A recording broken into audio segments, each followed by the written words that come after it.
Welcome to the Young Crones Cafe, where you can get a magic brew full of all sorts of information, both witchy and practical. Grab a cup of coffee and join us. I'm Elizabeth, a wordsmith. And I'm Dave, a modern-day sage. We are going to talk about various witchcraft and life topics from a slightly more mature perspective, at least most of the time. Thanks for joining us. Here's a little something extra to get you through until the next episode of the Young Crones Cafe. On the path, we mark the beginning of the year at Winter Solstice, when the merest glimmer of light energy returns and we acknowledge the peak of dark energy. After that, we move on to the times of Candlemas around the beginning of February, where we work most of the energy of fire, and it is the season of creativity and inspiration. The light energy is slowly increasing, and we are aware that larger changes are coming. March is the vernal or spring equinox, that time of balance between the light and dark, and after that, the light energy continues to increase. Now we are approaching the times of Beltane and working with the element of earth. It is after the beginning of this time that the light energy seems to explode around us. Not only is everything turning vibrant shades of green with the new growth of the season, but we are heading for the summer solstice and the peak of light energy for the year. We find ourselves bursting with internal energy to work on projects that we were inspired about during the previous time season. However, it is also the time of year when we often have more family obligations, weddings, graduations, family reunion picnics, not to mention the day-to-day things we have to get done. We may feel that we have so much more personal energy because of the time of year, but it is also even more important to remember self-care so as not to get overextended with witchy things or mundane things we feel we have to accomplish, those events we should attend, and more stuff that our families want us to do. Here's one of the best self-care practices that I've learned to use at this time.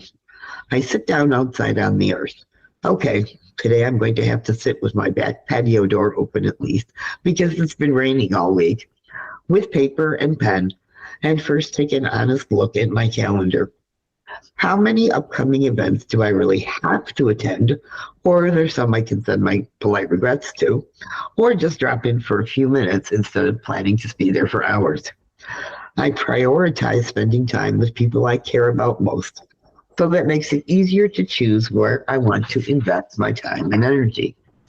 I make a list of all of those projects I have at least half-heartedly begun and ruthlessly pick 2 that I know I need to complete for my spiritual growth or to make my mundane life better as well. And agree with myself and the earth to let go of the rest for now. If I have more time later in the season, I may come back to this list and add another, but not now. I then take those 2 projects and write out manageable pieces on 2 more lists that I can accomplish easily to finish them.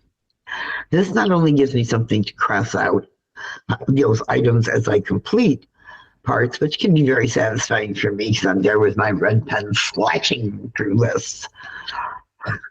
And let me tell you, and see what I need to do. It also gives me a way to see what I need to do next to move towards my goal of finishing something. Now this process is done, I feel lighter and freed up to devote what energy I have to what is truly important to me on both the magical and mundane sides of my life, bringing them better together in at least a semblance of balance. Sure, there are going to be hiccups along the way and adjustments will have to be made, but right this minute I am okay. I am planning to use that extra boost of energy that's coming in ways that don't deplete me and leave me feeling overwhelmed, tired, depressed at how much I still have to do.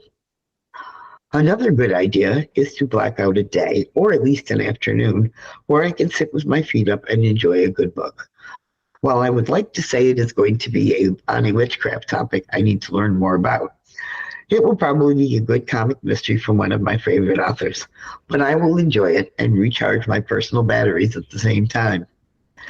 The whole point of this extra is to give that gentle reminder Just because there is a whole lot more light energy coming as it moves towards its peak, we need to enjoy it and not get caught up in the frantic parts of this time of the year so much.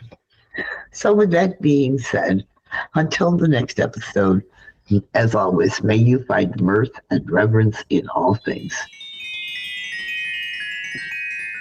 Well, it looks like the coffee cups are empty for this week.